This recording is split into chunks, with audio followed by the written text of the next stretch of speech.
Bismillahirrahmanirrahim. Assalamu alaikum viewers. Welcome to my channel Relaxation with Celia Huma.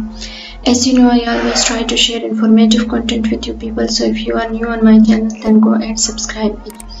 Also press the bell icon in order to get notification of all my videos on this board. If you like the video, then don't forget to press the like button given below and share the video as more as possible because your support really matters for me. So viewers, मुझे एक request आई थी कि आप operating system से related important MCQs discuss करें। सो आज की video में हम ऑपरेटिंग सिस्टम से रिलेटेड इम्पोर्टेंट एमसीक्यूज डिस्कस करना स्टार्ट करेंगे और आज के लेक्चर में हम 10 एमसीक्यूज डिस्कस करेंगे। इंशाल्लाह फिर कमिंग वीडियोस में हम आगे के एमसीक्यूज डिस्कस करेंगे। सो स्टार्ट करते हैं। आज का जो फर्स्ट क्वेश्चन है, dash is the core component of operating system that manages operations of computer and hardware. Options are CPU, operating system and kernel. CPU is not the core component of operating system, इसलिए CPU जो है that is not the correct answer. Here the correct answer is option C, kernel. Viewers याद रहे, kernel is the core component of operating system. Next question है, who decided the minimum number of frames be allocated to a process? Options are ISA, operating system, the amount of available physical memory. So यहाँ पर correct answer जो है that is option A, ISA, instruction set architecture make this decision.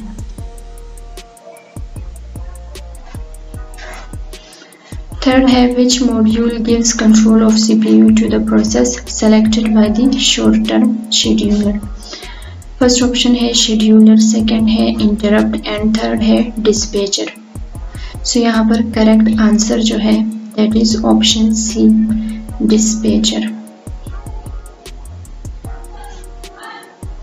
यहाँ पर एक diagram given है, आप देख सकते हैं। ये एक्चुअली जो प्रोसेस न्यूली जनरेट होता है और फिर एंड में टर्मिनेट होता है, तो वो किन किन स्टेजेस से किन किन स्टेट से गुजरता है वो सब यहाँ पर गिवन है।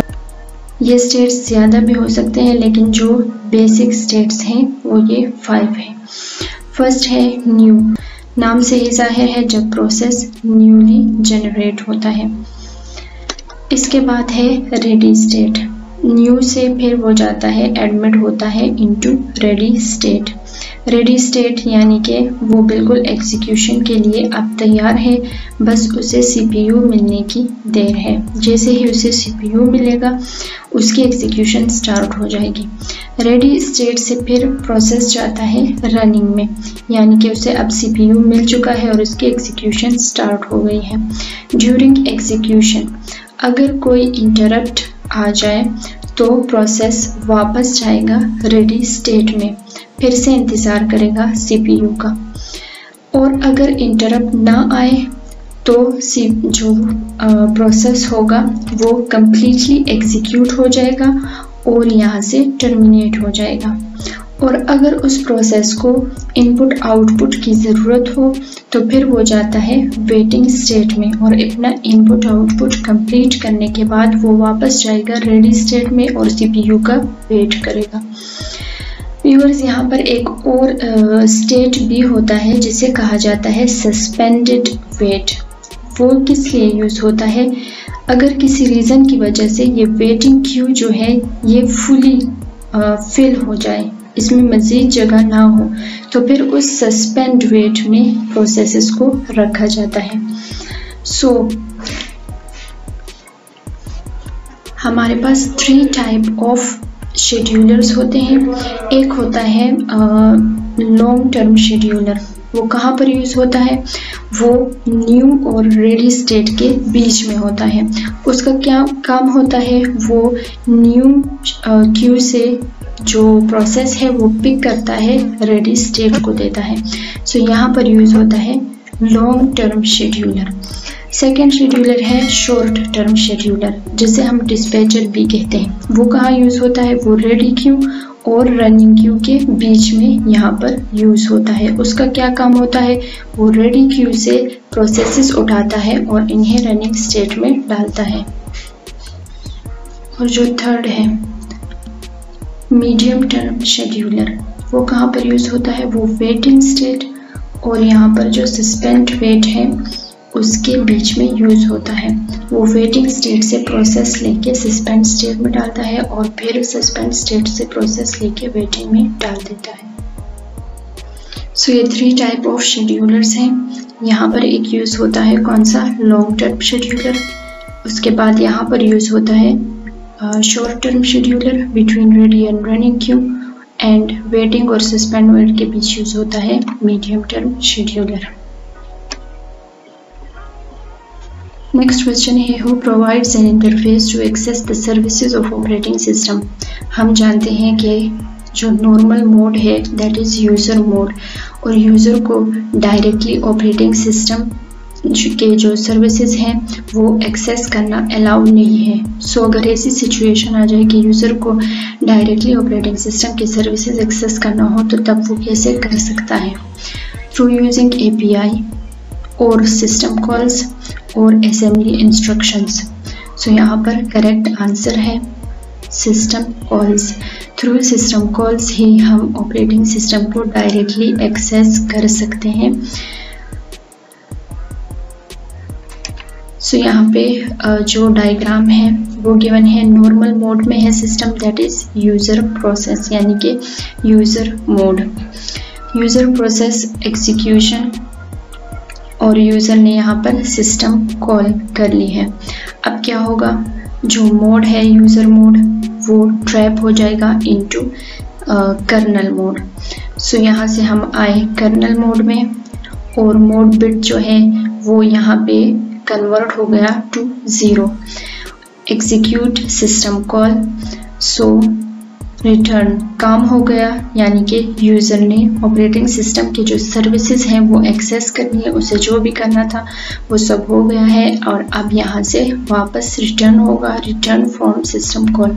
सो यूज़र मोड बिट क्या है 1, लेकिन जैसे ही सिस्टम कॉल एग्जीक्यूट होता है सो ये मोड बिट कन्वर्ट हो जाता है टू 0, यानी कि हम यूज़र मोड से शिफ्ट हो जाते हैं into kernel mode. Question number 5 है the processes that are residing in the main memory and are ready and waiting to execute are kept on a list called dash। So viewers, अभी हमने पढ़ा जब process newly generate होता है उसके बाद वो जाता है रेडी क्यू में। रेडी क्यू में क्या होता है कि वो एग्जीक्यूशन के लिए बिल्कुल परफेक्ट होता है, बस उसे सीपीयू मिलने की देर होती है।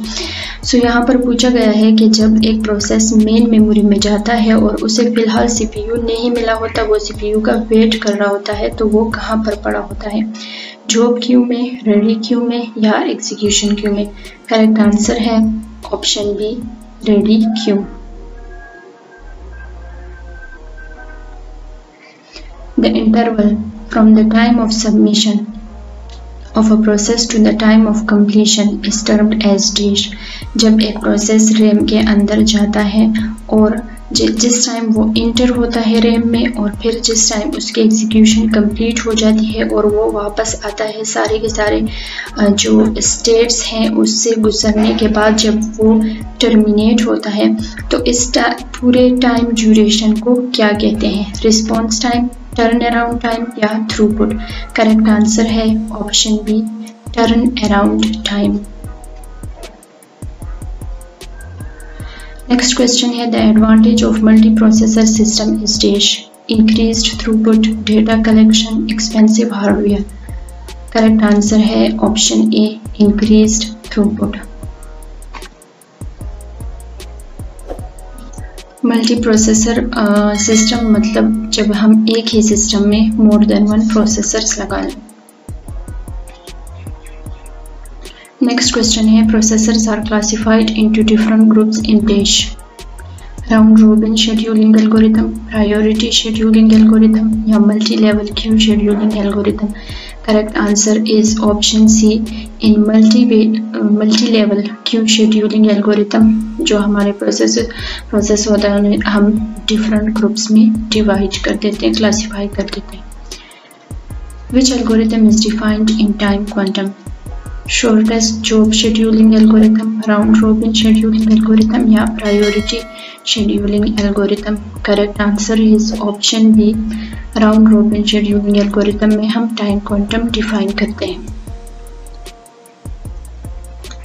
Dash is an interrupt handler operating system numeric code that indicated the priority request या utility program।